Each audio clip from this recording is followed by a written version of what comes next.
microparticules, ce sont des particules qui mesurent 2,5 microns, donc des particules de très petite taille. Donc, ces microparticules sont présentes notamment dans les émissions de gaz liées à une consommation de diesel, par exemple. Ces microparticules sont également présentes dans certains pays comme en Chine, dans les habitudes culinaires avec des cuissons à base d'huile.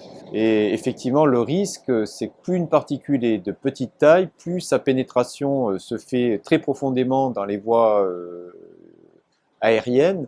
Et donc ces microparticules vont jusqu'aux alvéoles pulmonaires, donc aux extrémités finales de l'arbre respiratoire, là où se fait l'inflammation et donc la carcinogénèse.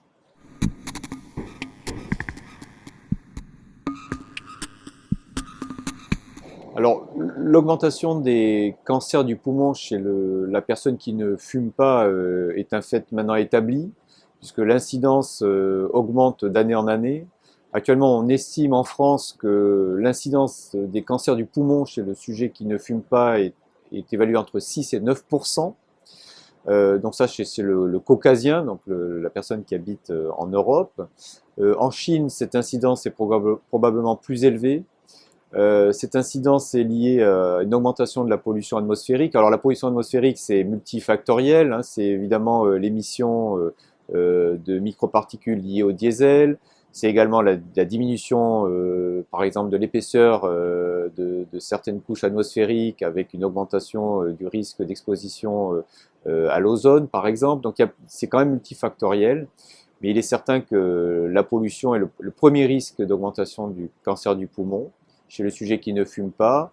Et la pollution a été définie par l'Organisation mondiale de la santé en octobre 2013 comme étant un carcinogène de type 1, comme le tabac.